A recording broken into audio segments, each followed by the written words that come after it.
बोलो भगवती मैया की जय।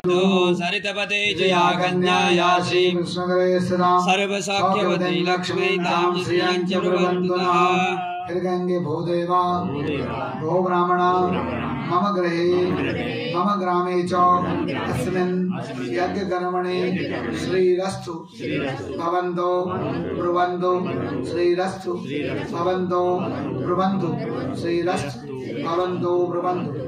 श्रीरस्तु माने श्री माने क्या होता है? श्री माने लोग समझते हैं लक्ष्मी। लक्ष्मी का मतलब समझते हैं पैसा। पैसा जो है माया है, उनकी स्वामिनी है लक्ष्मी। और लक्ष्मी की भी जो स्वामिनी है उनको कहा गया श्री ललिता अंबिका, जिनका आप श्री यंत्र में पूजन करते हैं प्रतिदिन, आचार्य श्री का मंत्र। श्री का मतलब हकीकत में क्या है? हमारी आत्मशक्ति है, जिससे हम जिंदे हैं, जिससे हम जिंदे हैं, जो हमारा प्राण संबल, उसी का नाम श्री है। दो पत्नी हैं भगवान नारायण की भी। हमारे उसमें यजुर्वेद में आता है, पुरुष सूक्त के अंतर्गत, नारायण सूक्त के अंदर, ओम श्री शते लक्ष्मी सुपत्नांग बहो रात्रे पार्श्वे नक्षत्राणि रूपम अश्विनो व्याप्तम। यानी जिस भगवान नारायण के श्री और लक्ष्मी दो पत्नियां हैं, यानी श्री और लक्ष्मी दो अलग अलग हैं। अब इसमें श्री और लक्ष्मी दो पत्नी का मतलब संसार में सबकी दो पत्नियां होती हैं। ये चीज का नाम नहीं है जो हमारा पतन होने से बचाती है, क्योंकि अगर पत्नी न होगी तो मनुष्य अपनी इंद्रियों के वश में होकर समाज में गलत कर्म करने के लिए प्रेरित होगा, और उससे क्या होगा? उसका स्टेटस जो है पतन हो जाएगा, लोग उसको सामने नहीं आने देंगे।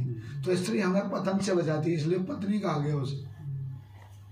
तो क्या है? दो पत्नी का मतलब एक हमें जिंदा रखती है, जिसे हमारी आत्मशक्ति कहा गया। तो नारायण की पहली पत्नी श्री, श्री माने जिससे नारायण का अस्तित्व है।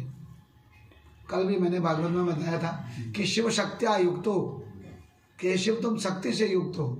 अगर शिव के आगे एक ही मात्रा हटा दो तो क्या हो जाएगा? शव। वैसे ही नारायण के साथ जो श्री है, उसी से नारायण जिंदे है। अगर नारायण के साथ श्री नहीं होगी ना, तो श्री नारायण जो है, नारायण जो है, नारायण नारायण हो जाएंगे।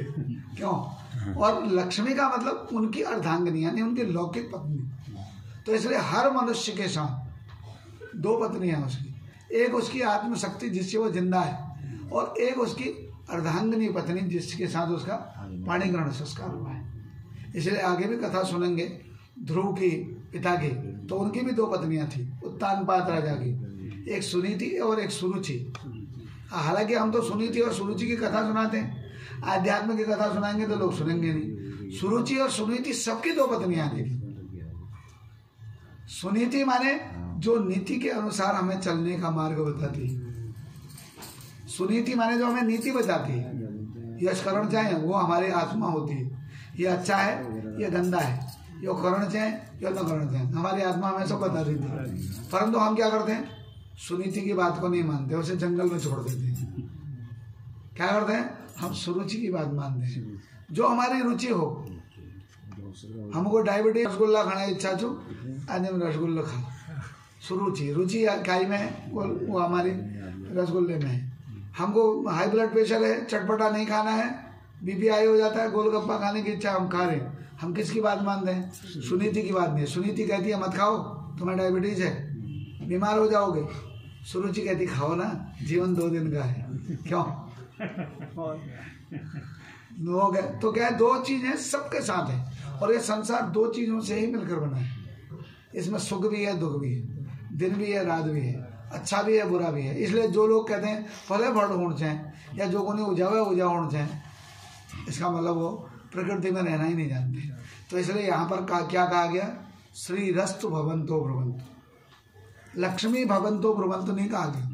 लक्ष्मी तो भगवान की कृपा रहेगी, जिंदे रहेंगे और स्वस्थ रहेंगे, कैसे भी कमा लेंगे। क्यों? और श्री जिसके पास होती है, लक्ष्मी तो वैसे ही आ जाती है। क्योंकि श्री की अगर क्यों मालकिन जाएगी तो सेविक का दो वैसे ही चले जाएगा। तो इसलिए कहने का मतलब, और जब वहां मालकिन यानी लक्ष्मी जी जाएंगी तो उनकी दासी माया वैसी चली जाएगी। अब आदमी में चलो माया माया का बेरू भागवत पुराण सब छोड़ देंगे। कामटी उन्हों को इच्छा हमें लेची भागवत में होने, अब कामटी उन्होंने अरे वो कारोबार ही नहीं हो पा रहा, कहा ये और वो ऐसा वैसा। तो इसका मतलब उसको मालूम ही नहीं है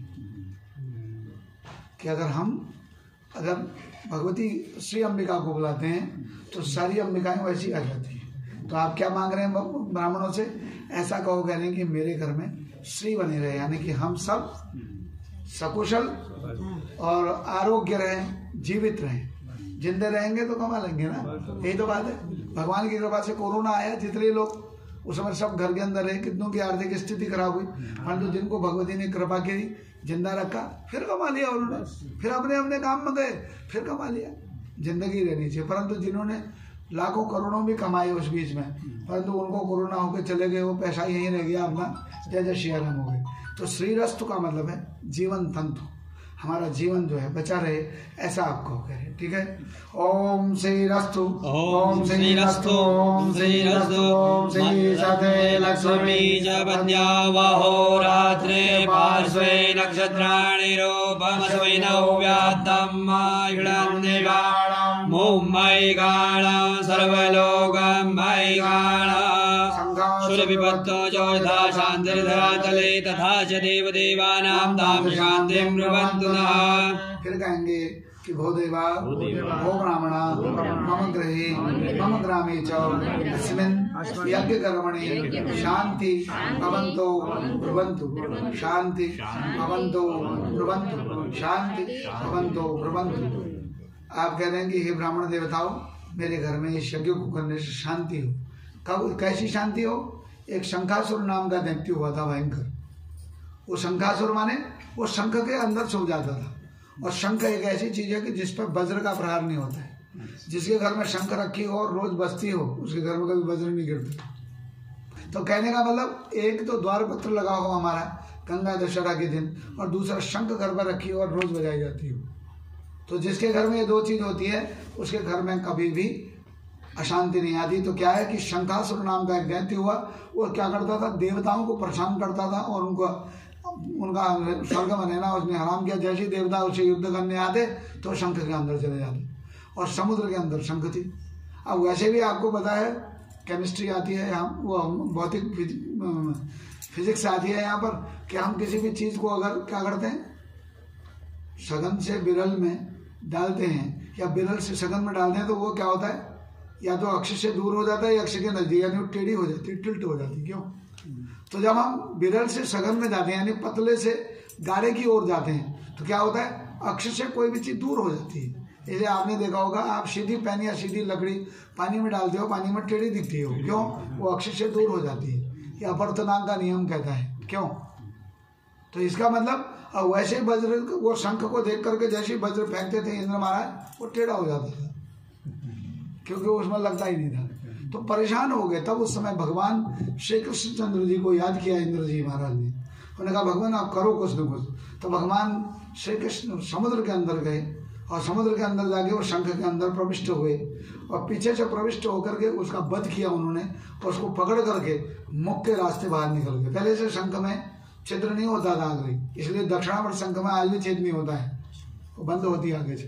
तो क्या हुआ कि वहां आगे की तरफ से निकल गए, और क्या हो गया, पूरा छेद हुआ, यानी कि वो पूरी पिपरी बनी। तब भगवान ने उसे पकड़ करके बजाया शंख, यानी पांचजन्याय विद्महे पावमानाय धीमहि तन्नो शंख प्रचोदयात्। शंख बजा करके कहा, देवताओं आप संसार के प्राणियों निर्भय हो जाओ, मैंने शंख के अंदर छुपे हुए उस शंखासुर को मार दिया है। पूरे देवता लोग प्रसन्न हुए और पूरे संसार में शांति व्यवस्था हो गई। तो आप कह रहे हो कि हे ब्राह्मण देवताओं, जैसे उस समय शांति हुई थी, वैसे ही इस यज्ञ को करने से हमारे घर में, हमारे गांव में, हमारे क्षेत्र में शांति हो, ऐसा आप कहोगे। ठीक छो? ओम शांति, ओम शांति, ओम शांति, ओम द्यौः शांति अंतरिक्षं शांति पृथिवी शांति आपः शांति औषधयः शांति वनस्पतयः शान्तिर्विश्वे देवाः शांति ब्रह्म शांति सर्वगो शांति शांतिरेव शांति सामा शांतिरेव सुशांतिर्भवतु सर्वारिष्ट शांतिर्भवतु।